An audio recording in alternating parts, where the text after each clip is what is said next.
What's up, everybody? Welcome to Off the X Podcast. I'm Forrest Carvajal here with my best good friends and Matt Covington. There we go.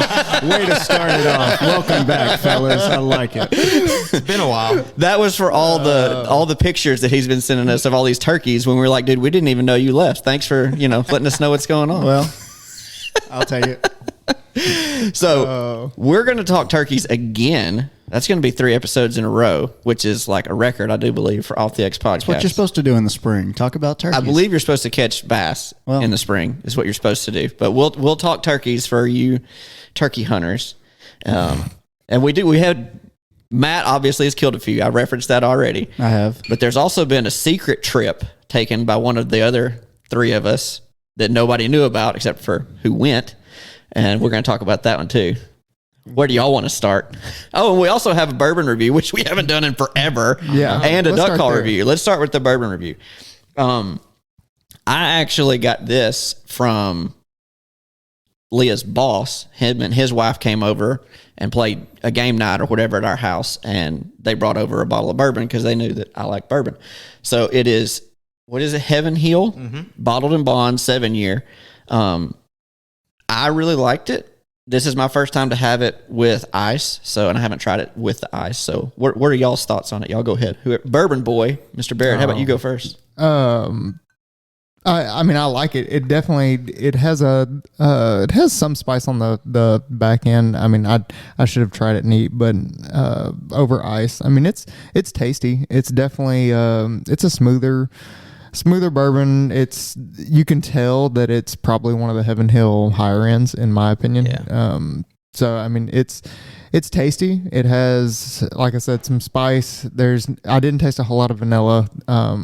You've got it almost, and this is gonna get weird, but it almost has some like paprika taste to it.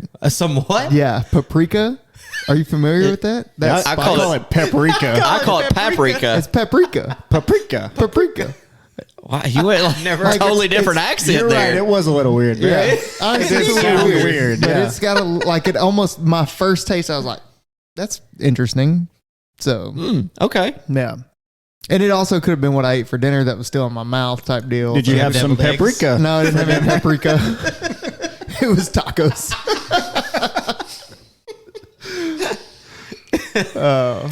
Yeah, I get the vanilla off of it. Some tobacco, a little leathery, and I mean you can tell just by drinking it that it's Heaven Hill. Like, Well, I've never had Heaven Hill other than this one, so I don't know exactly how to reference that. It's their mash bill, but it all tastes uniform. It's not Okay. like you drink one of them and then drink another one. You're like, I couldn't tell you where that one came from. Huh. But- Interesting. But yeah, no, it tastes pretty good. I mean, I'm impressed with it. So Do y'all want to give it a number? Give it a number. I mean, I don't remember the last time we rated a bourbon. Well, it's been a while since we've Yeah. even done a review. It'd probably fall in the 7s for me. Somewhere in the 7s. 6s I or was gonna give 7s. 6. Yeah. So when I've had it neat, I've gotten a lot more spice than with the ice. Yeah, The But- paprika. Yeah, I don't know what paprika tastes like, so I can't reference that. of course it'd be dangerous if you actually ate food. Maybe. I'd probably be a lot fatter than I am right Has now, hints too. of chocolate lasagna. Speaking of chocolate lasagna, glad you brought that up. Man, I got in trouble for saying it had ice cream. Good Yeah, you Lord. did. Man, Leah's like, it's basically the same consistency as banana pudding. Which you wouldn't know. I will gag on banana pudding. Yeah, But I I'll would. eat chocolate lasagna like it's going out of style. All of that's true. I'm not gonna hide from any of that. One night we're gonna do a live, and you're gonna sample banana pudding on the live. I think it'd be Blindfold. But you like the banana. What was the The flavor of it, Oh, you yeah. like the flavor of it. Oh, You just yeah, don't you'll like the love texture. banana pudding. It's all texture for me. All texture. What if we made it the same? We'll just put it in a smoothie. I'm not doing a smoothie. Oh, I tried a smoothie one time. Leah made these green something smoothies, and I don't know if it's just Well, there's your issue. There's your like issue. yeah. That's what I was like. It's green, so obviously this is gonna taste terrible. It was in your mind. You already didn't like it before you ever Exactly. tasted it. Exactly. Back to the Heaven Hill. It is a little I would say thicker, maybe syrupy. It does have like a film or whatever that I feel like, Legs. It's got legs. yeah, got legs. It's not, it is smooth, but it's a heavier A heavier smooth. bourbon to me. So I do think that for me, it's a little bit syrupy, but it's not a bad syrupy. And I don't know the flavors. I can't put words to them like y'all can, but I feel like I do rotate through the flavors as I'm drinking it. It's not like just one big blast of flavor like some are and then spice. It's not like that. It moves through the flavors really well, I think. Yeah, no, it's good. I mean, I'd give it 6 or 7. I'd be in the 7s. I wouldn't give it an 8. It's not something that's blowing my mind, but I would give it a 7. A really good one that we haven't done yet, I don't think, is that Bingham's bourbon. We have not done Bingham's bourbon. And yeah, that's we'll a have pretty, to, that's we'll a have to pretty do good that We'll one have to do next. that one next. Yeah, then. I've got a bunch of them over there that we haven't done yet. So I just Well. keep collecting them. Everybody Maybe one day. quit sampling. So All right, let's talk about these turkeys real quick. Let's get into it. Let's go one Matt, one Barrett, one Matt. How about we do Okay, that? Let's do that. So let's start with your first trip. Yeah. Where'd you go? So I ended up going to Alabama. Originally, I had a trip planned to Florida, and some things fell through. We weren't able to make it, and I went into scramble mode because, like, I had in my mind I was going turkey hunting this week. I have to go turkey hunting somewhere. So I called our buddy Tucker Burkhalter down in Alabama, and he invited me down to come turkey hunting. So I called him the day before, and I was like, hey, man, just making sure I have everything packed. Like, are we going to be in a hotel? I have a tent in the truck. Like, what are we expecting? He's like, oh, no, you can come stay down in the hunting shack. No big deal. I'm like, okay, hunting shack. I packed my pillow, my sleeping bag, and everything. Hunting shack, right? I pull up and open the gate, and this is one of the, like, nicest hunting lodges I have ever seen before. 2-story, I don't know how many square feet, giant pond in the back, boats everywhere, shop. And I'm like, okay, we have a different definition of a hunting shack. I'm expecting like a lean-to out in the woods somewhere. Yeah. I'm expecting to fight rats off of me in the middle of the night. Matt brought his shiwi. Yeah.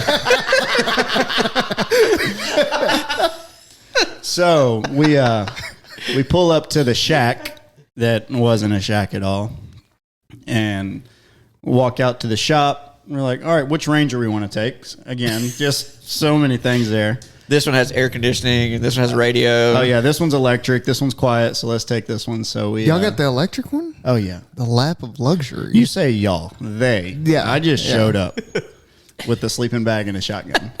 Oh, did you ride in the electric one?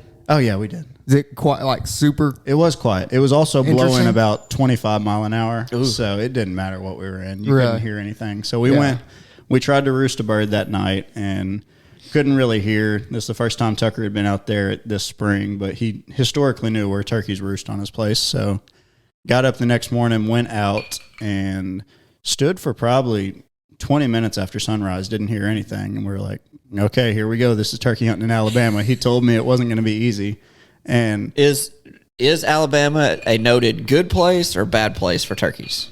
overall good. It just depends on where you go. But I mean, anywhere you go hunt with somebody, they're going to tell you, all right, it's way harder here than what you're used to. So we get out there and finally a bird gobbles and he's probably 1,000 yards away. We hear him and instantly Tucker's like, he's in the Castle Woods. I'm like, sure, whatever the Castle Woods. Man, Well, good Lord, I would let's expect go. an actual castle now. Can we hunt the Castle Woods? Yeah, can we go to the Castle Woods? So we take off. We cut the distance in half, get around this field and into a pine thicket, and crawl down a little bit. This turkey's still gobbling on the roost, and finally we get set up. My voice is going to crack this whole podcast, I guess. That's You're just excited. yeah, I guess so. We get set up, and his buddy Brandon, I need to back up and talk about Brandon for a second. Shout out to Brandon Clark. I get there the night before, and Tucker introduces me to Brandon. We go out. He's with us to roost bird. And we get there, and he's like, hey, man, I heard you just had a kid. Congratulations, I just had a kid, too. I'm like, how old? He's like, 6 days. I'm like, what are you doing Wow. here? 6 hours. 6 days. Like, Literally just 2 hours ago, we had a kid. I'm like, what are you doing here? Oh, my mother-in-law's at the house. It's fine. Don't worry about it. Wow. So he's like, yeah, I'm going with y'all in the morning. I'm like, you're staying the night. So with he's the divorced. 6-day-old. I don't know if he's divorced or dead. But anyway, he was there. So back to setting up. Brandon gets on a tree probably 10 yards behind me with Tucker, and he yelps one time, and this turkey cuts him off. And for the next 2 or 3 minutes, this turkey goes from 600 yards to 25 yards in front of us. And all we did was yelp once, and he gobbled his way all the way across the field. There was a little rise that he had to come up over, which is really why he came as close as he did, because he couldn't see. And he stepped up over that. We could hear him spitting and drumming, and finally came out in the open and gave me a shot. And 30 minutes after hunting in Alabama, I was done. So Man. it was a fun trip. It was a quick trip. Barrett's shaking his head because he's about to tell us Have you- our story. 30 minutes? I will. Have you ever killed one in Alabama? I haven't. That's one of my states that I need to cross off. And people are chasing 49. I'm kind of like slowly approaching, trying to catch up to 49. I did the math. If I go at this rate, by the age of 72, I will have my 49 states crossed up. But I'm slowly getting there. Hey, just Like- keep chipping away. Tortoise in the hair, man. Yeah. Just slow and steady. Progress is progress. Yeah, it Marathon, is. not a sprint. So, yeah, after Tucker telling me how hard Alabama was, the first thing he said was, that's how easy to kill one in Alabama. That's how easy it is to kill one in Alabama. So we laughed, and then we kind of looked around. We're like, all right, now what? Because you can only kill one a day. And Tucker and I went out, and when got up in the day, 25, 30 mile an hour. We just couldn't hear anything. Never got on a turkey for him. But, yeah, man, 12-hour round trip and 30 minutes of hunting, I was done. It was a lot of fun. Barrett? I don't want to insult y'all. Shout out to Brandon, though. If you're still alive, if your wife didn't stab you in the spleen in the middle of the night. Let's do this. How long have you turkey hunted? Like, when did you start turkey hunting? And Man, I went with my dad when I was younger. I didn't really start turkey hunting. I killed my first one when I was 14 or 15 in high school. I didn't really get into it until after high school. I mentioned on the podcast we did with Austin Booth, because I played baseball during the spring. Never really had time to go turkey hunting. I always wanted to. So after I got in college, 2017, since then I really got into it. so it's been 6-7 years, really, that you've gone after them? Yeah, it has. And man, it gets a hold of you. I think it's my favorite thing to do, especially in that moment when they're coming. You're set up, call to them, they respond, and they're getting closer and closer. You can't see them, but you know they're coming. Just the anticipation is Your favorite thing, more than duck hunting. I think it is. In the moment. I know. Weird to That's me. why know. boards don't tag you and everything. I know. That's exactly why. I mean, I love killing mallards in the timber, or wood ducks, or hooded mergansers. I don't care. I love killing ducks. But there's just something about spring turkey season, man. It gets a hold of you. It gets a hold of me. Well, Not dive everybody. into that for a second. Like, why? Like, what about it is so cool? Because for somebody that's never done it, Yeah. So I'm not a giant morning person. You can ask anybody that knows me. All you guys, I'm quiet in the mornings. It takes me till about 9 o'clock. But there's something about the spring woods waking up. You hear that first owl go. You hear the songbirds. Turkeys start gobbling. And once you hear one, you know you're in the game. They may be a long ways away, and you have to go get in the game, or maybe they're in somebody else's game on another property, and you can't get to it. But yeah, there's just something about being out there, hearing the woods wake up. I think it's the responsive nature.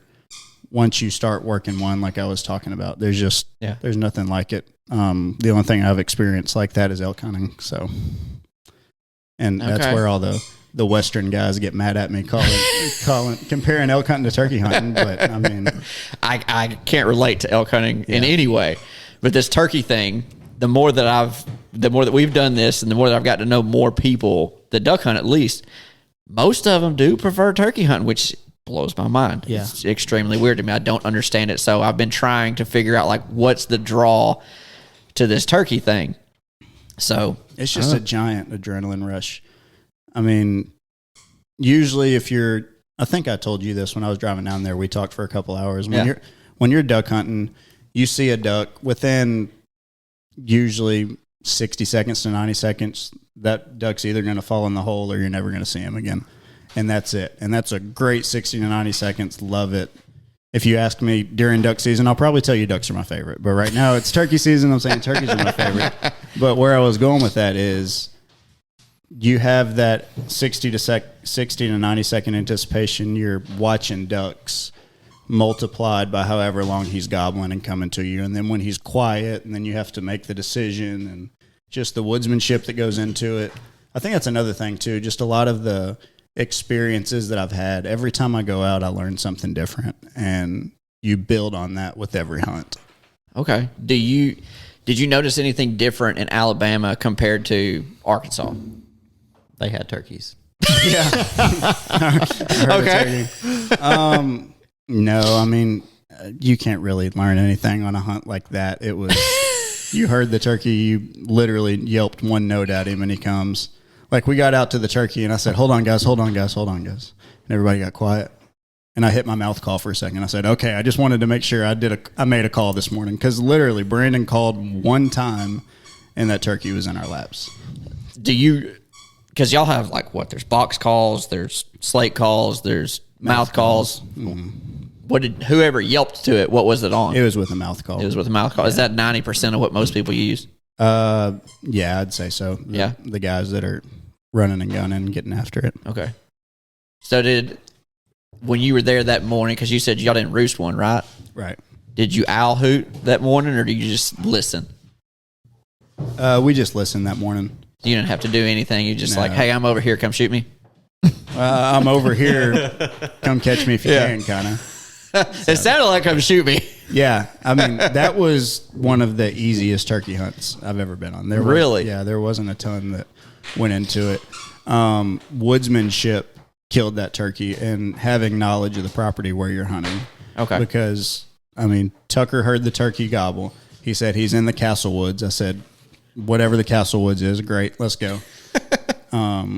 Saddle up my horse. Yeah. We got to the pine thicket. He knew where to go in the pine thicket because he's killed a turkey from that place before. He knew the direction that they like to come historically. Yeah. So, I mean, more than him coming to that one call, it was we were in the right position because Tucker knew his property. He knew what was probably going to happen. React there. And that's what cool. They do. Okay. Yeah. That's cool. Sounds a lot easier in Alabama than North Carolina to me. It was that morning was easy. Yes. So we went to North Carolina. You only hunted one day? I hunted 30 minutes. Well, I went. Yes. I went the next day with Tucker and Brandon. I wasn't. Did they both kill one? First one up? No. No. Oh, okay. We actually got on one the next morning. We heard him gobble one time on the roost, and this is crazy. For the next 2 hours, we went around calling, trying to get that turkey to respond to us. And we finally gave up after 2 hours. We're like, all right, let's go somewhere else. So we just cut back through the middle to get to the truck, took a straight line to the truck, and we went down in the bottom where we heard that turkey gobble. And at 8:30 in the morning, the turkey flew off the roost. He was just sitting up there watching us all morning, never made a peep.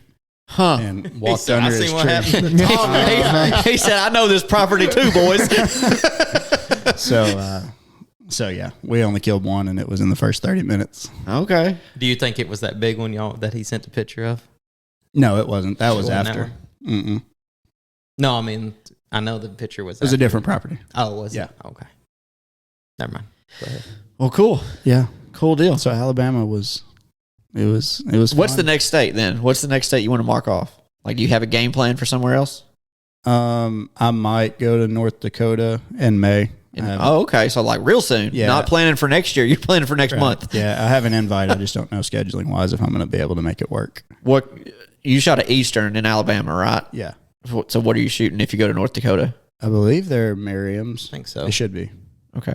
Yeah. So they don't gobble as loud or something or another. That's what we talked about. Not yeah, as far. Merriam's Episode or just two. have the funky high pitch gobble. Yeah. Oh my gosh. Okay. Good luck if you get to go. Are you going to hunt anywhere between now and then? I'll hunt Arkansas this week. Are you going to hunt Arkansas? Okay. Yeah, at some point. I'm going to have to go at least once. I've seen people. I mean, there's some people Yeah. that have killed them. Mhm. So They're around.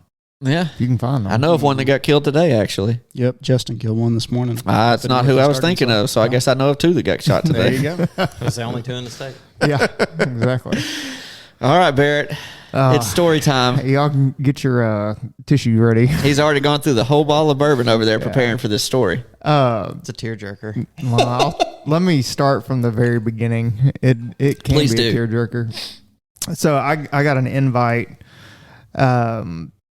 Probably end of duck season. So January.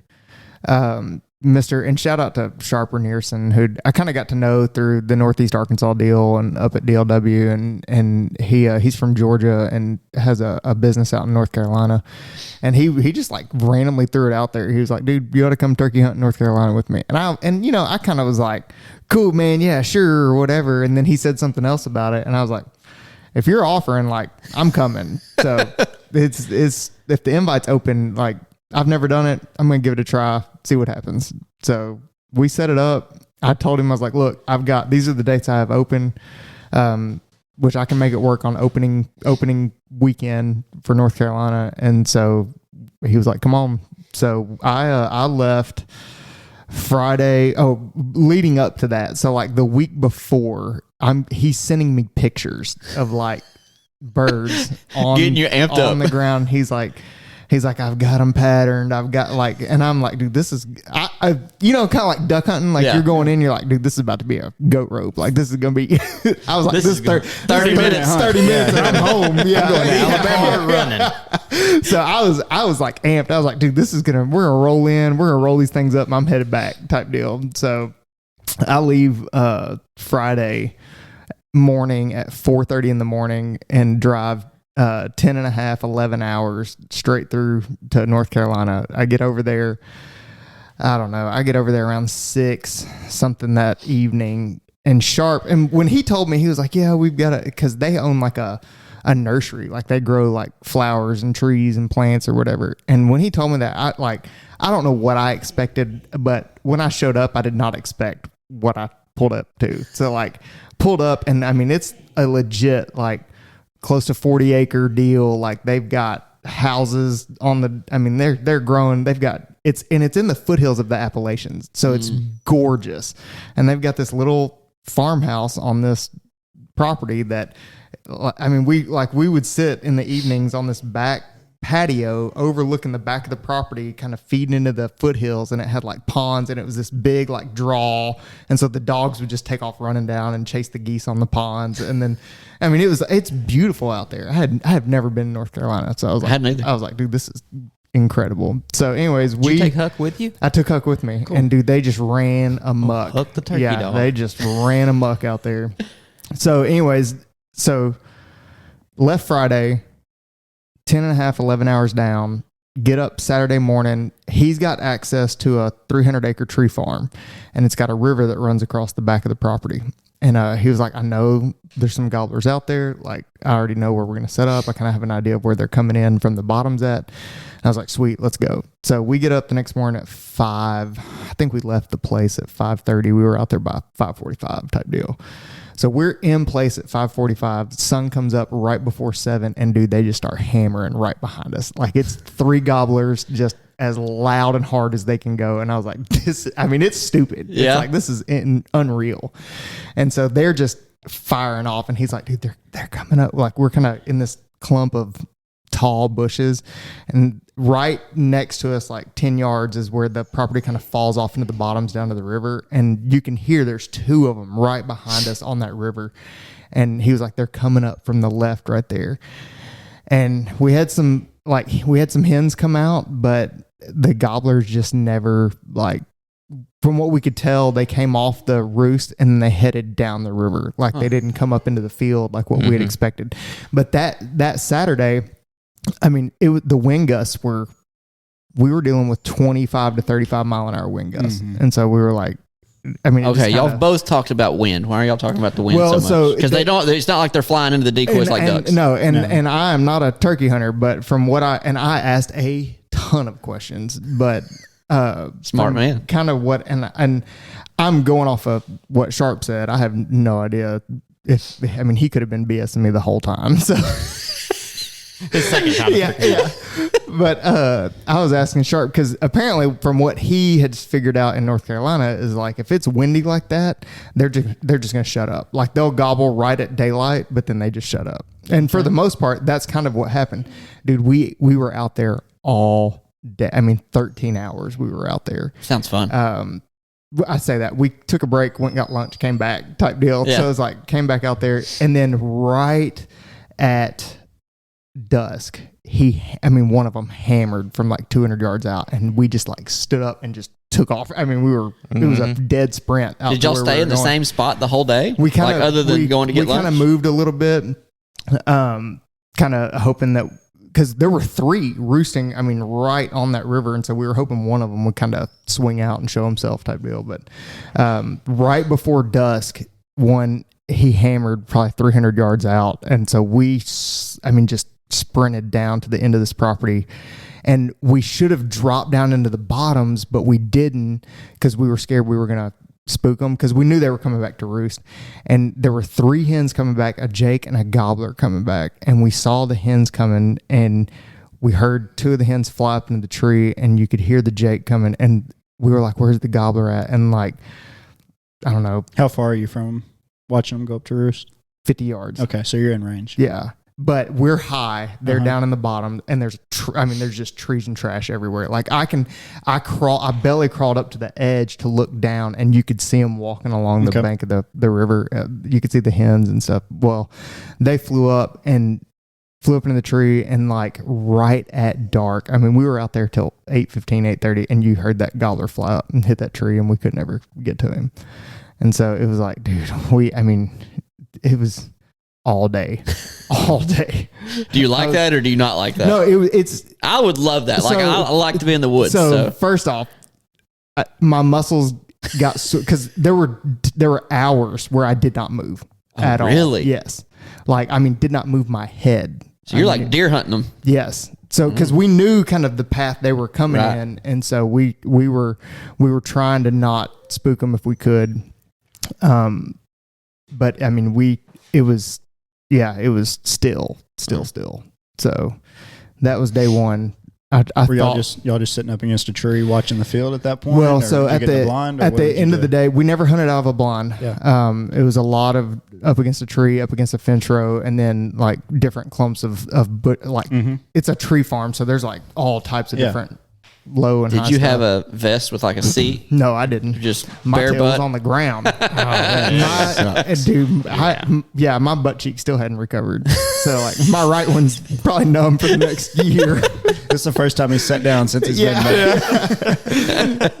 So that was the end of day one, and it was and I agree. Like I will give it to turkey hunters. Like when those things fire off, like it's impressive, and it's fun to sit there and listen to them. Yeah. And it's fun to listen to the hens because those hens get to chattering and they get mad at each other or whatever. Like it's fun to listen to.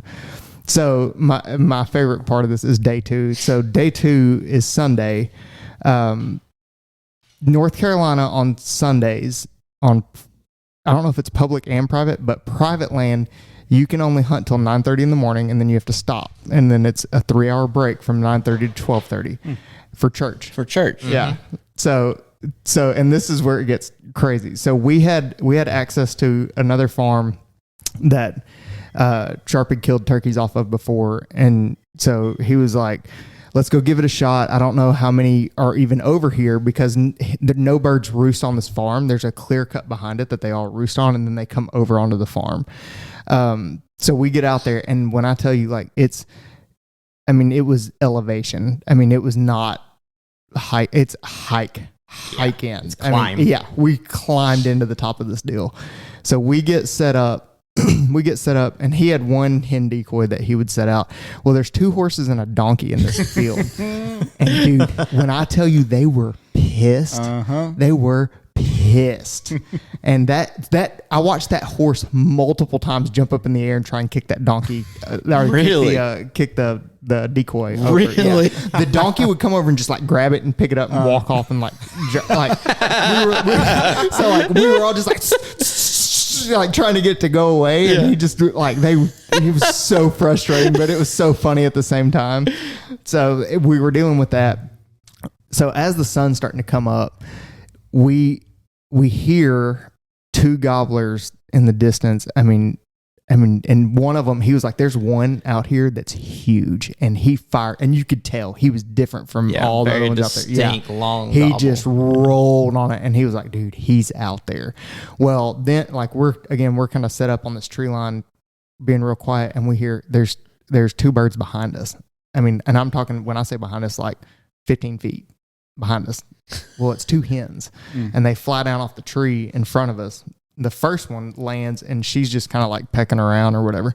The second one was that boss hen that came off, and she was pissed that decoy was out there. And so she came out and just strutted, puffed up, like strutted around. I mean, it was an impressive show. Like, I mean, to watch her get frustrated or whatever. So it's now probably, I'd say it's probably 8:30, and that gobbler fires off again, and he sounds closer. And we were like, okay, we're going to give him. So Sharp's kind of calling or whatever, and you can hear these hens in this field right in front of us. So we're hoping maybe they're going to draw him in or whatever. And about 9 o'clock, he fires off again, and he's close. And we pick up and just sprint out into the woods.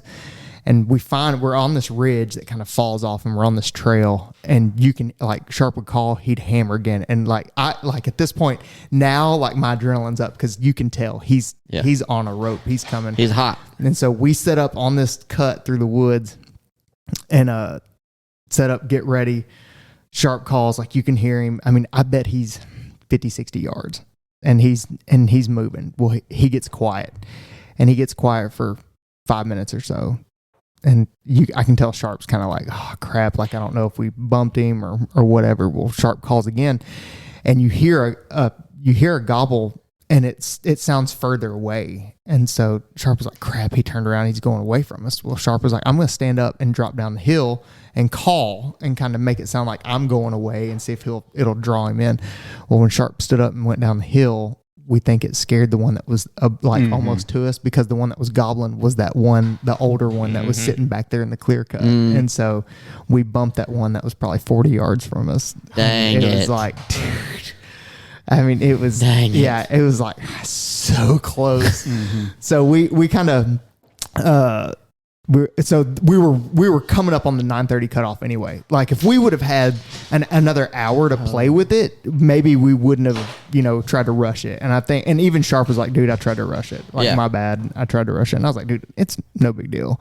But we hit the 9:30 cutoff. We were like, look, let's go back and get breakfast, let the dogs out, and then we'll come back and try it again. Because I mean, we're still hearing turkeys gobble. So we were hopeful still at this point. So we come back we're back in the spot we wanted to hunt right at 12:30. Like, we're there, dude. Like, an hour later, Sharp, I fell asleep. I was out. Like, I was dead asleep. Some of the best naps in the world. I didn't even realize. Like, I woke up. Butt cheek fell asleep. You fell asleep too. I was sitting in this like little turkey chair deal or whatever, and I was gone. I had my head leaned up against a barbed wire fence, and I looked over. I was like, "How long?" He was like, "Dude, it's been like 2.5 hours." I was like, "What?" He's like, I left, went to town, came back. So I'm kind of back awake, and now I'm refreshed. I'm like, okay, good. I'm ready to go. Let's do this. And I look up. Sharp pulls his binoculars out, and keep in mind we're high, and this field just falls off, and probably somewhere. I would say somewhere in the neighborhood of like 1,200 to 1,500 foot of elevation drop to the bottom of this field. Like, it just falls off. He pulls his binoculars out, and he's like, I can't tell what that is or whatever. Anyways, there's two hens at the very bottom of this field across a creek, and there's a massive strutting gobbler down there chasing them. Like, he's just right behind them. And Sharp kind of looks at me, and he's like, okay, here's our option. We can sit here, and we can hope one of the ones in the clear cut, if we didn't bump them too bad, comes out. Or we can drop into the woods and fall down this hill and try and get in front of them and kill him. And I was like, dude, I don't hear anything happening behind us. He's standing right there. Like, we might as well give it a shot. So we pack up, and I can almost say we just fell down the hill. That's like what it was. Like it was, we like headed back into the woods and then dropped down this hill, and it was just kind of like, let your legs go and get down there as fast as we can. And we got down, crossed the creek because he was getting held up. Like we were calling, and you could tell he was getting held up on the creek. Wouldn't cross the creek. And so we get down to the creek and we hit he's following this road, and we come out on the road, and I was kind of staying behind Sharp or whatever. And when Sharp stopped and then he like hit his belly, I was like, no. And so we army crawled this like, okay. And first off, let me step back. So I was like, I'm gonna do it right. I'm gonna buy the correct gear. So I bought the Sitka stuff, and you know those Equinox pants come with knee pads. Well, my tail took the knee pads out, and now I know why they're in those pants. So I'm dragging myself and my gun and my pack up this road, and just like, I mean, eating my shoulders and elbows and knees alive, climbing up this thing. And we crest on this road, and dude, they just vanished. Like they were gone. I mean, it was unreal. I mean, it was, dude, she's doing laps. Oh, Ruby. Yeah. She is literally doing a hot lap in there. They just disappeared. I don't know where they went. They vanished sometimes. They vanished. So both of us kind of sat there, and we were at that point, we were both defeated because there was a lot of work that went into that. And that was the first time I really like sweat the whole trip, but I was drenched. I mean, it was work. And so we kind of looked at each other, and we both kind of laughed because it was like, dude, where did they go? Like they didn't, there's no way they saw us. I mean, we were so hidden when we came through the woods, and we dropped down below them to where, and they were blocked the whole time. Like they never had a chance to see us until we kind of intersected on the road right there. So we just, who knows? We don't know what happened, but we didn't get them. Well, Sharp kind of looked at me, and he was like, all right, at this point it's 5:30. And he kind of looks at me, and he's like, all right, we know where that roost tree is in the bottoms. He was like, you want to give it one more go? Because this is I have to leave in the morning. And I was like, sure. So we load up and we fly. I mean, we're 20, 30 minutes from the other farm. And so we fly back over to the other farm, run back down into the bottoms. Did you have to climb back up that hill? Yeah, we had to go get our stuff. Holy crap. I forgot about that. We had to go Golly. back up because we left the decoy and the chairs and everything else. So we had to go back. We'll get them later. Yeah. We'll put later. We climbed back up there and got the stuff, came back down, flew over to the other farm, ran down into the bottoms. And dude, this time we were like, okay, we're setting up on the trail they walked in on. Like, I mean, they don't have a choice. They can't get around us. So we get settled in at 6:30. When we were there the night before, they started showing back up a little after 7. So we were pretty confident, like between 7 and 8, like we're gonna have a chance. And again, we got in there at 6:30. I did not move a muscle. Like I have not moved in an hour. And we start to like, you can, and this is what I find crazy about these birds. They are very impressive when they fly up and off a tree. For the size, their wings don't make a whole lot of noise. Like they're very quiet. Mm-hmm. But when they're walking through the woods, they are the noisiest sounding freaking bird. Like you can tell, like you can hear them from 100 yards out. Like they're walking towards you. I mean, it's unreal how loud they are walking in the woods. Well, we could hear them, and both of us were like, okay, they're coming. Let's just see what we didn't call. We weren't gonna make any noise. Like we're just gonna see what happens. And they start coming down, and we heard one fly up into a tree, and we're like, okay, crap. They kind of short stopped us a little bit. Hopefully they'll come on down. Cause I'm staring at the tree that they're going into because I know where they're roosting at. Barrel pointed in the direction. Almost. Okay. So it's right before 8 p.m. It's like 7:45. I'm on the ground. Sharp's behind me, like 6 foot. I have not moved. I mean, I'm like face mask, like the whole deal, guns ready. Like if they come down the trail, and I see something move out of the corner of my eye, and I barely turn my head to my right. And from me to that door right there is a hen, and she is standing there. She has not seen me or anything. And if you're not watching, that's about 3 yards. It's about 3 yards, 3 to 5 yards. She's to my right, and we couldn't tell which direction they were coming from. So she lifts off from right there and she flies over the top of me. That's cool. Oh, and man. I sit up with my gun, and Sharp was.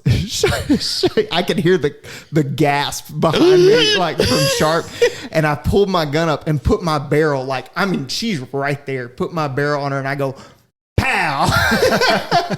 And Sharp just lost it. He was like, "Dude, I thought you were about to fold her up." And she came across. So the game warden watching y'all, he's like, "Oh, yeah. Slow motion. Yeah. So both those hens roosted. Gobbler and the Jake never came back. Dang, man. So we walked out in the dark, and I was like, "That was it." So Wow. that was a good first hunt, though." drove my tail home. Because if it had been a 30-minute hunt, you'd have been like, Oh, this is cake. it's going to be like this all the time. I'm hooked. Like now you've got a fair representation of like, okay, it's a lot of swing and missing. Yeah. Like It Matt's is. 30-minute turkey hunt. That's It's not not normal. normal. No. And I can see where the fun is. These things are hard to freaking hunt. I mean, they're especially in the dang mountains. Like, Yeah. I was exhausted. I slept phenomenal. I mean, you go to Kansas, they're hard to hunt because you can see forever. And Like, they can see everybody you. can see Yeah. everybody Yeah. forever. It was fun. It was a lot of fun. I mean, it was humbling because I got my tail whooped. So I think most people do when they go turkey It hunting, was- though. Yeah. I'm trying to think. I learned a lot, saw a lot. What was something you didn't expect? I'd never seen. You see videos online all the time of the big gobbler strutting around. I'd never seen a hen do that. So to watch her do that, I was like, that's pretty cool. Yeah. And she's a big old butterball. She was an old hen. She's an old hen. So it was fun to watch that. The thing that blew me away was the sound. I fully expected it to be so much more noisy, like when they fly. I missed a part, and I'll go back to this in a minute. When they take off to go get in a tree, like I expect it to be a loud, just feathers all over the place, but they're actually really quiet taking off. So Interesting. I missed so the first night when we were set up and we knew that they were roosting over there, Sharp, we dropped down to the edge of the bottoms, and Sharp started calling. He pulled one of the jakes off the tree, and I was dead in front, and I watched him fall off that tree back to. He came off the roost? He came off the roost. Wow. back That's to impressive. us. Yeah, I've never heard of that before. And Sharp uses a wing bone call. Yeah.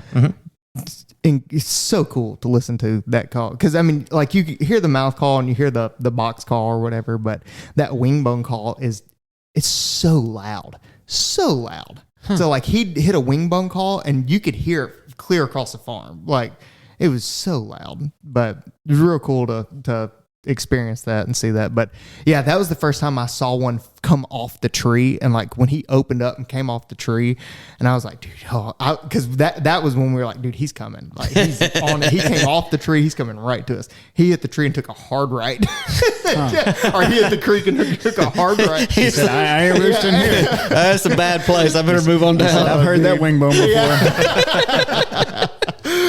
But man, I had a blast. You gonna try it again? I kind of have to now because I was like, I can't just let them beat me and give up and be like, well, I gave it a good try. Like, So, what does trying it again look like? Like, I don't are you know. I planning don't on know trying yet. again here in Arkansas?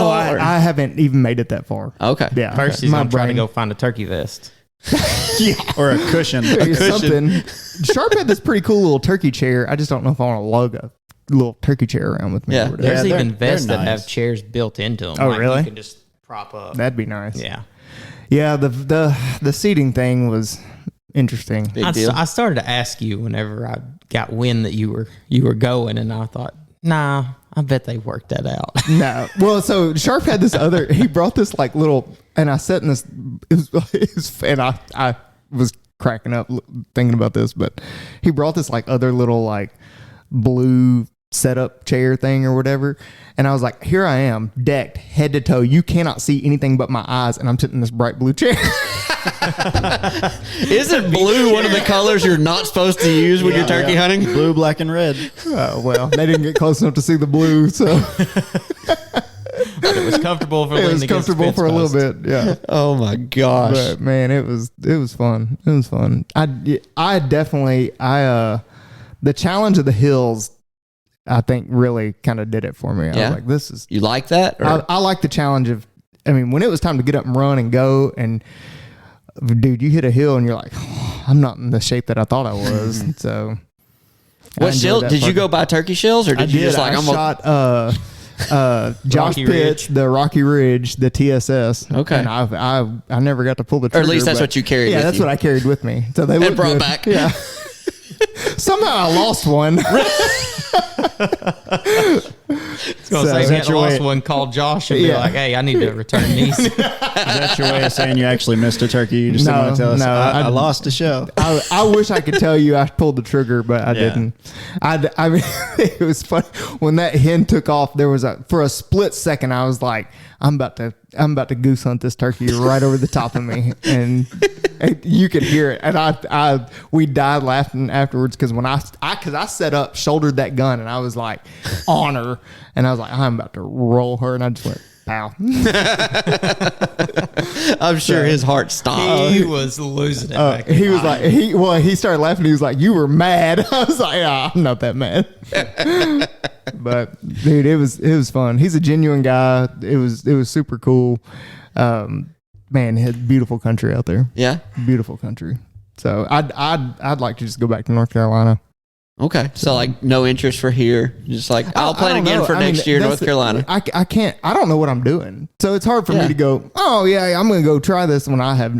Now I've kind of seen an idea of like what it is, but Yeah.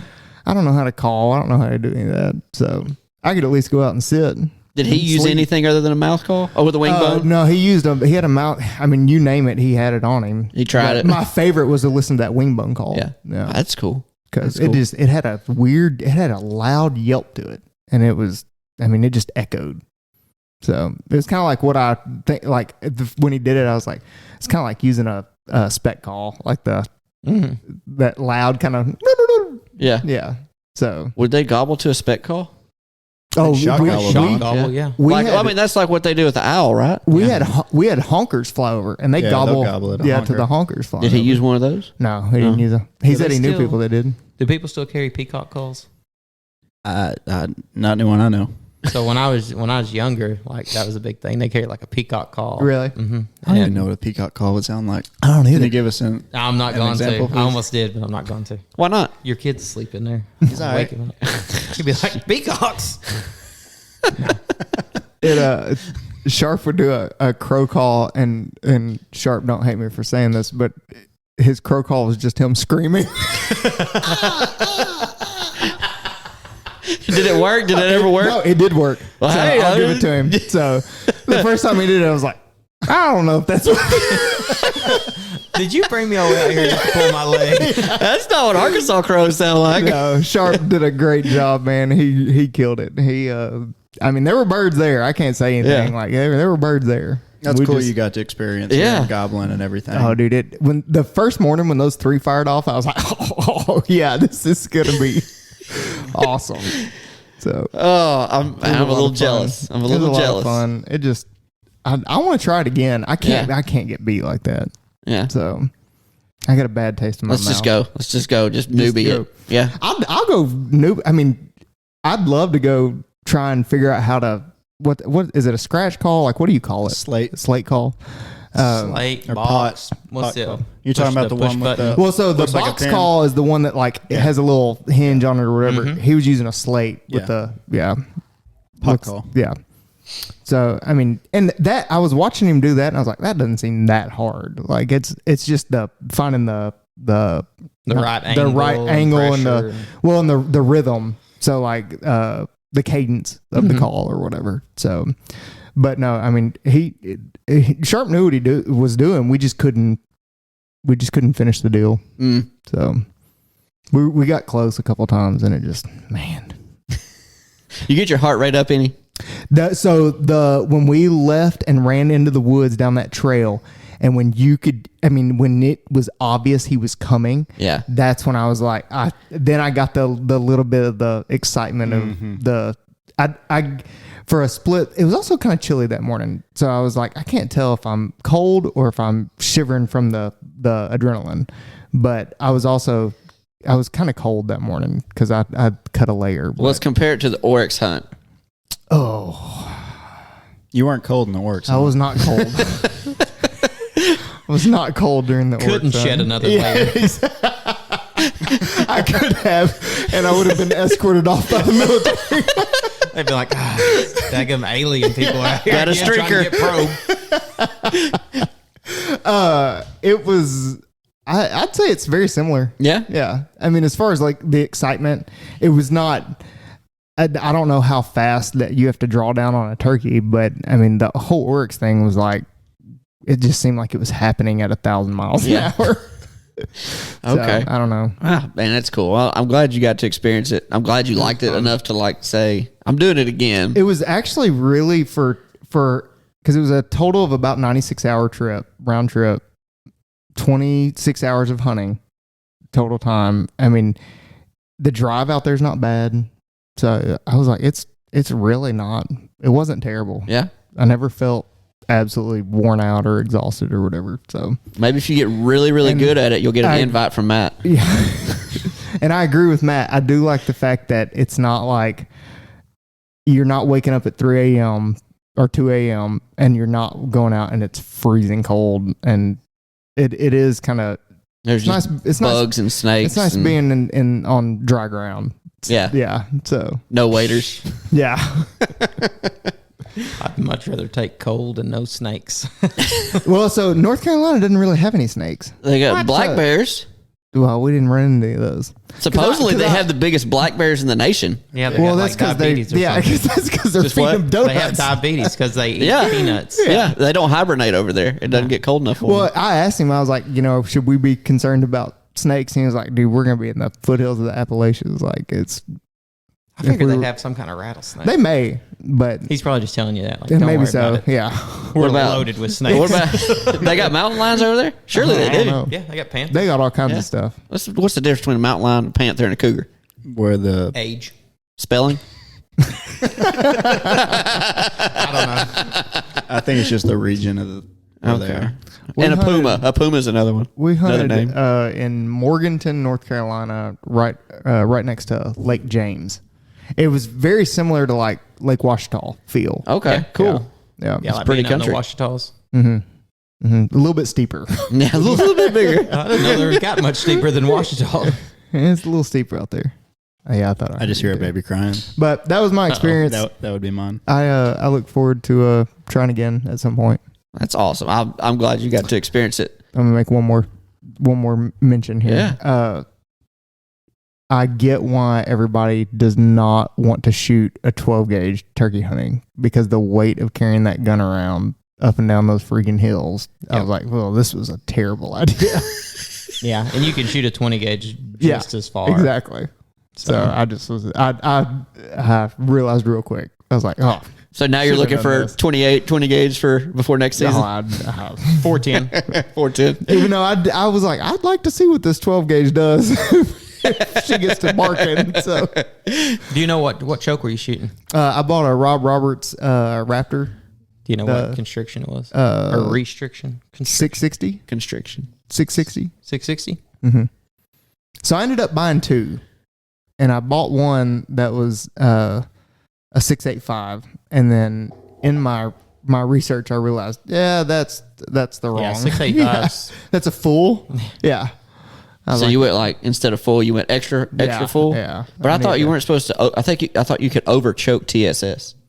You every- can TSS, but I mean, you still need to be constricted down. I mean, Yeah. a full choke's pretty open. Okay. I was told with that Rocky Ridge it was gonna be like throwing golf balls at them. So at 300 miles an hour, It's faster than 300 miles an or hour. whatever it is. So 13. Yeah. 13, It's probably 1400 feet per 13, second. 1300, maybe a little less, but I don't know. oh, it All was right. fun. It was a lot of fun. Well, we've talked about Alabama. We've talked about North Carolina. So Let's- hold on, as Whoa. our resident turkey hater, how are you feeling after how these do first you, two? what do you mean by turkey He said hater? he You was are feeling left a out. hater. I'm not a turkey Yes, hater. you I just, are. number one, I don't understand it. Number two, ducks are better. Number three, bass fishing's more fun and you have more success. But anyhow, I don't hate turkeys. You have a number 4? Or is I didn't figure I needed a D. that's funny. Okay, continue. Let's I go to interrupted. Missouri. Yeah. We went. Somebody killed a turkey. Somebody didn't kill a turkey. Let's go back to the person that did kill a turkey. No offense. None taken. Hey, you got the novice side at least, right? I got the full experience. It sounds like it. From Really hunting sounds with like. Barrett. That's what he wants. He wants But the full experience out of The every other thing ever is hunt. like you didn't do it any of the quote unquote cheating or easier ways. Like you didn't just sit in the blind. We You didn't do any. reap one. Which no offense to people that reap one. If that's what you do, that's fine. But some people look down on you. Didn't try to take We any didn't do shortcuts. You we did didn't it.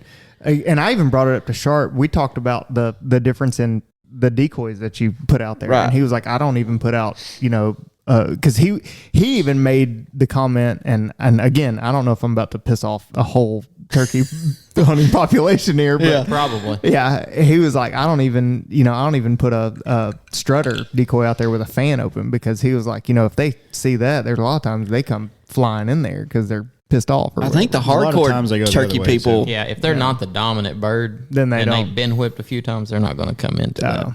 Hardcore turkey people don't even use decoys, right? Isn't that like the? They fashion them out of mud. That's right. That's right. A lot of people don't. I mean, I do sometimes, and majority of the time I don't. But I mean, no shame either yeah. way. I would definitely complete ignorance over I would here. disagree with you on the statement that like the cheating or the easy way out the blind. And I don't know. I don't know the right way to say that. I know where you're going at, but I mean, it's like a conversation. That phone call. I mean, Exactly. if it's legal, you enjoy it, and I mean, more power to you. We have so many people outside of the hunting community that are trying to take away our rights, Yeah. and want to stop us, and then we as hunters go in, and I'm just using what you said as an example. To go in and cut, he's cheating because he's doing this. This is the right way to do it. This is the wrong way. We're on Facebook. We're tearing each other down, and we're pissed off at each other. And there's a whole outside population that already want to take away what we're doing. Yep. And all we're doing is giving them more ammo. Mm-hmm. They see us fighting with each other. And I don't know, man.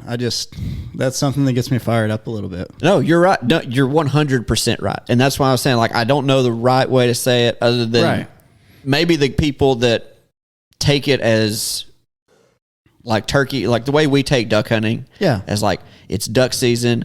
This is life right now. This is the greatest thing that we're going to do. And our whole focus is to experience it, kill a duck and have a good experience. Whereas some, it's like, I'm going duck hunting because I want to shoot some ducks. Like that's why I'm going duck hunting. There's nothing wrong with that. It's just we try to go a different route for a different experience, and neither one of them is wrong. Right.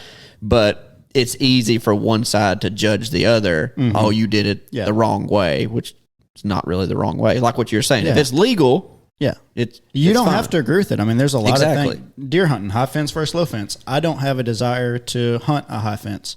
I am not going to bash anyone for going. A lot of people, they only have a few days to hunt. Maybe they work a corporate job in a big city and they want to go out and experience the outdoors. If they want to go to a high fence, have at it. It's the same thing, private versus public, getting on Facebook. I would just caution people that are listening to take a step back and think about the outside world looking in. Like your way, you may like a certain way better than the other side, but that doesn't mean that you're right, they're wrong. Just I don't know. That makes sense. Absolutely. I like it. I'm glad you brought it up. Yeah. So Harumph. So Missouri. let's go to Missouri now, because I mean, apparently nobody hunts in Arkansas. That's just, is that not a thing? There's nobody turkey hunts in Arkansas. Yeah. Turkey season wasn't open yet in Arkansas, was it? It opened the same day. Oh, Yeah. So you would rather spend the opening day of turkey season in a different state than in your home state? I would. I look forward to the weekend before and opening day of Missouri turkey season more than any trip that I take every year.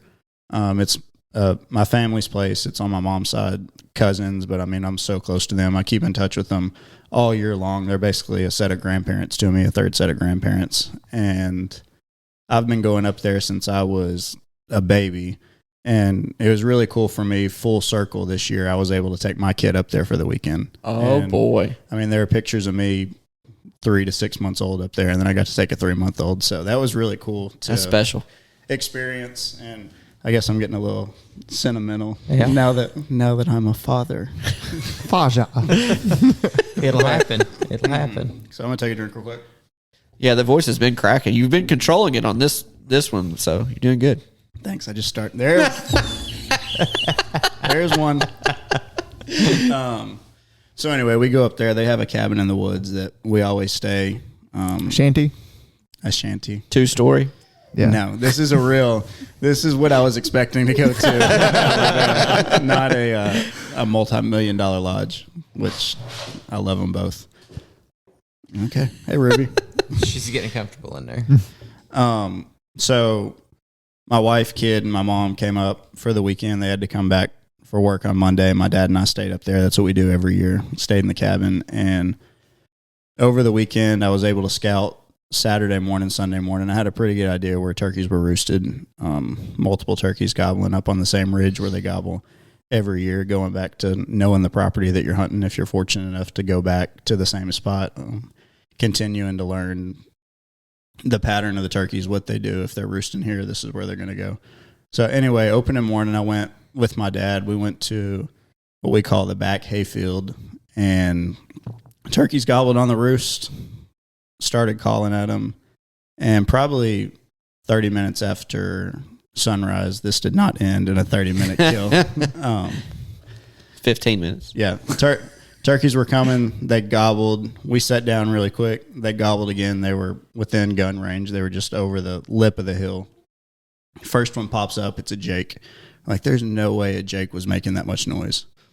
Here comes another Jake. Here comes another Jake. Here comes another Jake. So 5 Jakes step out. We watched them for a while, probably an hour or so. And then Dad and I went back to the cabin, let the dogs out, like you were saying. And I went back up in the hills, but the ridge I had to cross was where all those Jakes went. So I get to the top of the ridge. I call just before I bust the top to make sure that there's not a gobbler around. And as soon as I call, I hear something walking, and I look up, and here come the Jakes again. I'm like, dadgum. So I sat on a tree, and for 30 minutes, those Jakes, they'd leave, they'd come back. They'd leave, they'd come back. And they finally came back, and it's funny what you said about with the hen. I picked my gun up, and they would walk, and I'd go to each one of them. I'd say, bang, bang, bang, bang. So Is that a typical thing for Jakes to kind of circle in an area like that? Jakes are Jakes. They're just like You can try to teenage run 'em off. boys. Yeah. And they hear a That's girl and they're yeah. gonna That's come running exactly in. what. Isn't a Jake like it's his first year? He's never actually been really hunted by hunters. He's just, isn't that right? Or am I wrong there? Yeah, it's a first year Yeah, gobbler. he's a young bird. Okay. He's a yearling A yearling. in deer terms. I don't know that either. So they finally work off a little bit. I drop off on the back side of the ridge and walk 200 yards just to try to get him away. I didn't really want to bump him. Come back up on top, and I look 20 yards to my left, and here these Jakes are. They were just following my footsteps on the other side of the ridge. They're like, I know that hen's around here I somewhere. was like, dad gum, guys. So I finally just blew him out of there. I'm like, we might as well work together.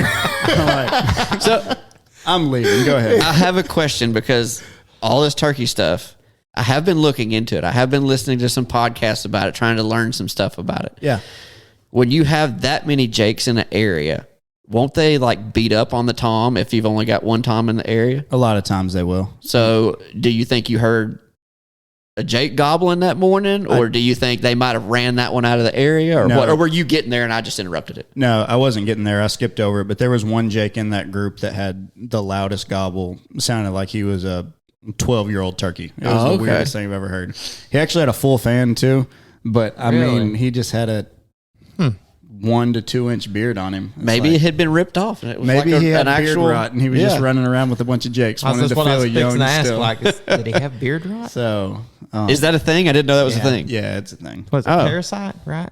I have no I think it's a parasite that like eats Huh. their beard, and Ugh. it'll literally just be a like that big around, but like that Do Jakes have spurs? Yeah, spurs. not Like- very big. nubbins. Okay. Back in deer terms. Yeah, Nubbin-headed a nub, yearlings. like a Yeah. nub. Nubbin Little spurred buttons. yearlings. Yeah. Sorry, go ahead. So anyway, get rid of the Jakes. And kind of like you were talking about, when there's a big group of Jakes, a Tom's not going to come around unless there are multiples. So I knew where there were other turkeys gobbling earlier in that morning but I had a hike to get to it, down and up 2 or 3 different ridges. So I finally got to the top, and well, before I got to the top, I got about 100 yards away from the top. And what I like to do when I kill a turkey, sometimes some people may think it's weird, but if I can find my hole or if I remember to do it, I'll take a couple of the feathers and like stick it inside the hole and put it up on a tree, call it a turkey tombstone, just kind of a marker to remember That's the tree cool. you're sitting on.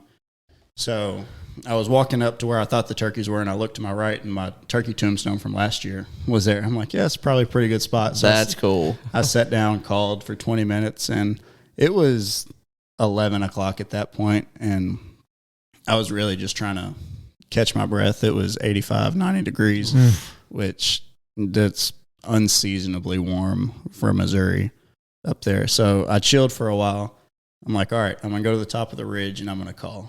And I get to the top and I'm about to call, and I can't remember if I had a Monster that morning or a Celsius or what I had, but it was like, I got to use the bathroom. And that's an important part of this story. I wouldn't just throw that in there. So take care of that. Take about 10 steps, and I hear a turkey gobble close. I'm like, what in the world? But I was walking. I couldn't tell if he was on the left side of the ridge or the right side of the ridge because I was up on top. So I grab a call, hit a couple notes. He immediately cuts me off.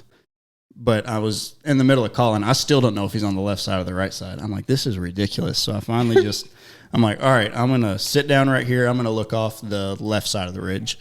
So I sit down, and as soon as I sit down, the only way I can describe what I heard, it sounded like there was a car crash and a tree fall behind me. I'm like, what in the world was that? I didn't know if it was a deer I had spooked and they were running through, hit a dead tree and it fell, or what.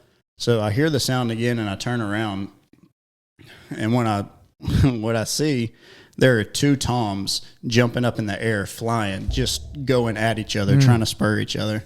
And I finally started hearing a hen probably 80 yards away. So they're fighting probably 60 yards away from me. So I know they're concentrating on each other. I get in about another 20 yards closer, and one turkey wins, the other one takes off. So I get there, sit down, and the gobbler starts going to that hen. I called, and it absolutely pissed that hen off when I did it. She started cutting and yelping, and the tom's going to him. I'm like, I really don't have anything to lose at this point. So she would cut, I would cut, he would gobble. She would cut, I would cut, he would gobble. I would cut, she would cut, I would cut, she would cut. Dang, this sounds I would awesome. scratch, he would gobble, she would get mad.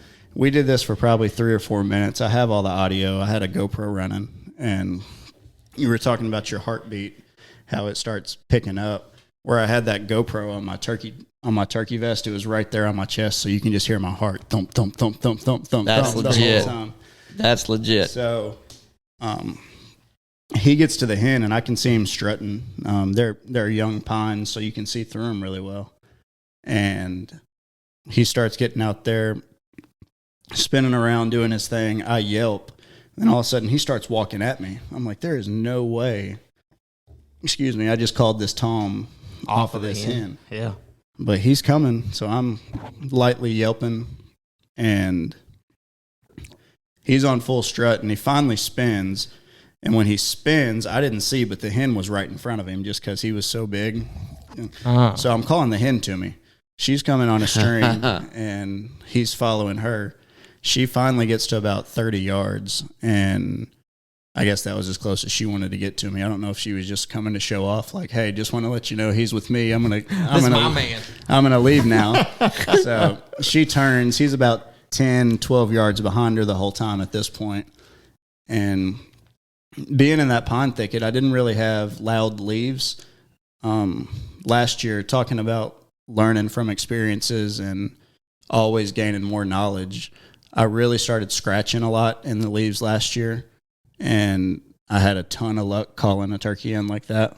So I saw she was leaving. He kind of turned, and I start scratching, but it's pine needles. So I'm just scratching as hard as I can, trying to make sound.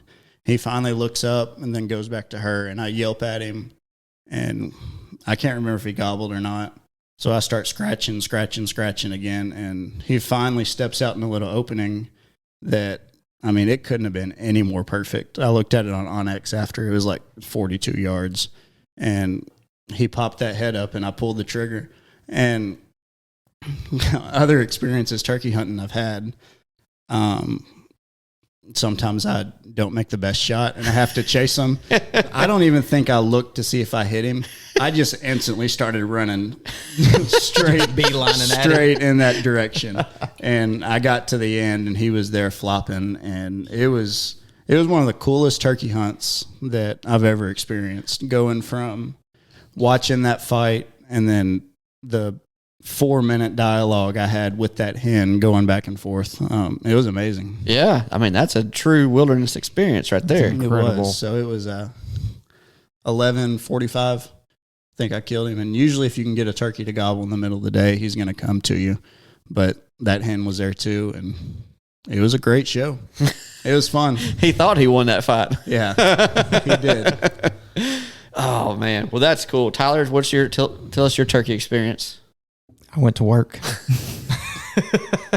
He was supposed to go to Alabama with me. I lived vicariously. Were you really? Yeah. I lived vicariously through Matt. I was like, man, I can't go, so go kill a turkey. Well, when's your next, you say this week, next week? You're going to go Arkansas one time? Is that what you said? Yeah, I'll try to hunt Arkansas. I may even go tomorrow morning. I was supposed to go with somebody, and they just texted me, said they're not going now. So, I don't know. I may try to slip in there or hit another property or some public. I don't know. I have a few options. But I will hunt Arkansas before the year's over. When's it Better end? hurry. Yeah. When's it end? Over zone 1, it ends Tuesday, I believe. It's only like an 8-day season, Huh. and then the rest of the state's 2 weeks. What zone are we? Here. Or wherever you're going? I don't know yet. I mean, I'll either go to one or Is that two. too much information? Is like No. one of those turkey things? Like I'm telling you where I'm going. No, I'd tell you exactly where I'm going. I just haven't made a decision yet. I don't know which zone I'm going to go to. Okay, all right. Well, we have a duck call review. Duck call. Do we have anything else turkey that we want to talk about? We've gone for an hour and 14 minutes. Yeah, I know. I'm ready to eat some turkey. Well, I mean, Matt's need the only to do one it. that's got any. I know. That's why I looked No at offense. him when I said that. None We'll taken have here. tag soup and turkey. Yeah. The soup is bitter. It is. I'll fry it up. Y'all may have to drive to Little Rock, but y'all can come down. I can drive to Little Rock for some turkey. I do want to give just a quick. I mean, I know I made light of that whole deal, but dude, big props to Sharp. Absolutely. Sharp worked his Yeah. tail off, and just the invite in general. He's a guide over at Mossy Pond in Nebraska now, and so he's like Sharp's legit, man. Oh yeah. So thanks, man. I just wanted to say thanks, even though nothing happened. He but, put man, you around birds. It wasn't like he just. Nebraska would be a fun spot to go turkey hunt. Yeah. I mean, he tagged out Nebraska fast. Nebraska's a good place to go after you've gotten your butt kicked in the mountains or in Yeah, the hills. or Just go out Kansas. there and Yeah. have fun. Have you shot one in Nebraska? No, but I've filmed a bunch of them out there. What states have you killed one in?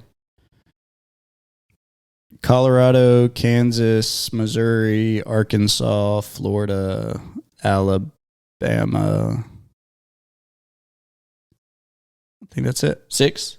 Is Oklahoma, 7. Is the Florida one? Was it Osceola or whatever they're called? Yeah, Is that it was the first Osceola? turkey I ever Is killed. that Was right? an Osceola. Oh, okay. Well, you're special. Yeah, I just live down there. So Well, cool. So real quick, what I don't know, I'm not familiar with the chasing 49 thing. Explain that. Just 49 states, is that what it is? yeah, Alaska's the only state in the United States that doesn't have a population of wild turkeys. Got it. Okay. Isn't North America the only continent that has them? That has turkeys? Or am I just? South don't know. America has them? Yeah, South America has them. They just have that one kind, though, right? They have golds and oscillated. Oh, okay. But there's not any in No, Asia. there's some in the Is there? Middle East because they go over there and they hunt either the golds or the. Oh, okay. oscillated. Okay. I thought it was just like a The- North America thing. I guess. That's I guess we're not. it's kind of crazy to me that Alaska doesn't have some, but I guess that's kind of far north. It's Kind of cold in yeah. the winter. yeah, it'd be harsh. Yeah, it's fun. Did you ever think that we would have 3 podcasts on Off the X about turkeys for us? No. No, No. The This things one. we This do one in hasn't duck been put season's out there not yet in. either. Yeah, I know. exactly. that is true. Golly. The Maybe one day I'll try things it. we do. It's a lot of fun. It can be frustrating too. I could see Forrest enjoying it. Oh yeah, it's a freaking challenge. I've told you multiple times, as much as you enjoy to call ducks, The sound thing is what really intrigues me. Yeah. Like what you were talking about, talking back and forth with that hen and watching the show and like that stuff is exciting. And then you talking about hearing sharp call and then hearing them waking up in the morning and everything else like that. That's exciting. It's fun. I'll send you the video of the footage of the audio. The footage of the audio. I'll send you the footage That'll be fun of to- that hunt for you to listen to the That's audio. a dad that has not had much sleep right there. Yeah, I'm tired. But If Forrest ever decides anyway. to do it, we need to let him up and take him to either Nebraska or Kansas. No, my Yeah. first one's going to be an Arkansas bird. No. Yeah. God, why does he put all the stipulations on stuff? Because it's Forrest. He's never going anyway, so why are we even having this conversation? He's going to go fishing. He's going to drop us Well, off that's in why his I'm saying boat. we're going to go. Fishing is we a need to lot go of to, like, fun. Kansas or Nebraska. There's not a lot of water up there. That's true. That's very true. He's going to be in cattle ponds with the ultralight Yeah. trying to catch something. Is Arkansas really that bad? Like seriously? Some places. Well, that and it's an Eastern. Like an Eastern turkey's hard to kill. Yeah. Oh, so Easterns are not only are they louder, they're harder to kill. Yeah. Yeah, they're tough. Like, but Rios are fun. Like, they are. I mean, they're just like, I want to go have a good time turkey hunting. I'm going to go shoot a Rio. Like, Okay. 'cause they're just fun. Okay. They're goofy. You can shoot into them and they'll run off and then you can call them back. Like, So they're spoonies. basically, yeah. I like spoonies. I like spoonies. I mean, we set up on them one time up there. We watched them pitch off. We had some guys with us. We were trying to get them a bird. They ended up killing one that morning. So we said, we're going to go back and get between them and the roost tree because there's not a lot of trees up there they can roost in.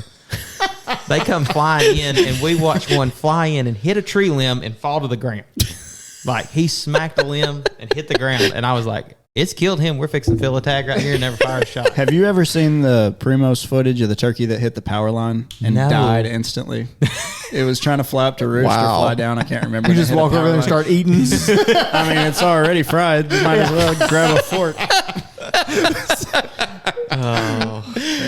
oh my gosh. Oh, Well, let's do this duck call review, and then if y'all got some more turkey stuff y'all think about, we'll add it in there.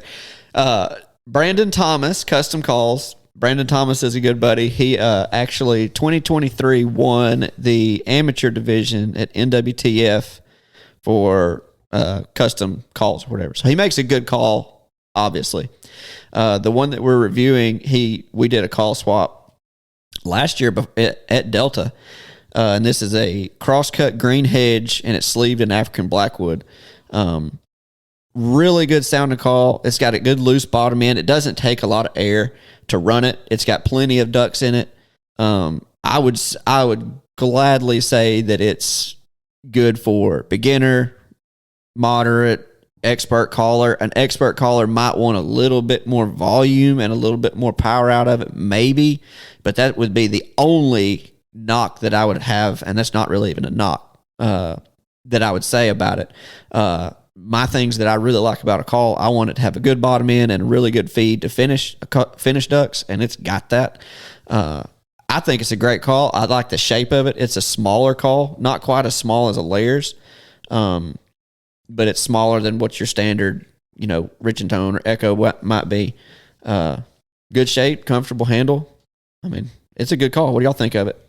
I really like the crosscut. Yeah, that's pretty. I guess I hadn't really paid attention. I hadn't seen very many crosscut, but I really like that, and I like the shape of it too. Yeah. But it does have a really good feed on it. I liked it. It sounded As soon as really you did good. the feed on it, I was like, well, Tyler's going to like that one. Yeah. I mean, if it feeds good, then I like the call. So I enjoy it. I would say it's probably more of a moderate to higher level caller call. It's real easy to overpower it with air. So it's you really have to be able to finesse and control your air. I felt like it was probably a little bit touchy for me, but I think the bottom end quacks are solid. Your quacks did sound really good on So it. Mm-hmm. Matt, you didn't try it. Do you have any input? I'm going to defer to y'all. I was setting up cameras and wasn't really paying attention when you jumped on it. Solid call. Get in touch with him while you can. I know that he does not sell his calls for as much as he should be selling them for. Me and him have talked about that. So get on his list now. before the price goes up. Before the Get price him goes up. getting's good. Yeah, that's right. before we get off here, you turkey call guys. Like, do you have a call that like this fits me? I used the Bo Brooks power calls this year just because, I mean, he is incredible on a turkey call. Yeah, everything. He's incredible on everything. I can't sound anything like him, but I was excited. Did you sound anything like that? I try and I don't, but he makes a good call and it worked for me. Yeah. Well, hey, there you go. Which one? He's got multiple. Yeah, so it was that 3-pack that he sold. I think it's called the Cutter. It's the all black. I really liked it. Mockingbird was probably my second favorite. Okay. What was your signature third call. favorite out of the 3-pack? Whatever the third one was called. I don't remember. The Batwing, isn't it? I think so. That Batwing the green 2.5 latex, or something. But yeah, I really enjoyed that this year. Barrett, did you try to do a No, turkey? I actually I did can't not. believe you didn't try one. No, and I wanted to. My concern was I'm gonna ask to try this, and I'm gonna end up screwing what was happening. So I was like, I am not even gonna attempt it. Like, Hey, bro, hand me that wing bone Yeah, real yeah. quick. Give me one of them mouth calls. So I was like, and really the slate call is what I wanted to play with, that and the wing bone, but I wasn't even going to attempt a mouth call. But I was like, no, dude, I'm not going to screw up. This guy invited me out here. I'm not going to be like, hey, bro, let me call. Like, let's see what happens. I didn't mean like actual. I thought like in the truck or after y'all got home. No, Like, let me try. I want to see how to do Dude, this. honestly, at the end of the day, like I was just ready to. We were like, let's go get food. I mean, we hunted. Like Yeah. we hunted. I didn't eat. I ran out of water multiple times. I was like, this is. I was like, this is. I felt like we were hunting in Afghanistan. Like, I was like, this is, Up down, up down, yeah, up it down. got tough. It was fun though. It was fun. Cool. I'm glad you Dude, when enjoyed you it. get home, YouTube TK and Mike turkey hunting. Oh, it's the best. It is the best. No, and I was really hoping we'd put one down because Sharp was like, yeah, dude, I'll make you a wing bone call like we put down. I was like, oh, we got to get one now. So, but maybe next time. If I get an invite back, he may listen to this and be like, yeah, right. You're not ever coming back. You might be going to Nebraska next. I'm going somewhere where I can shoot something.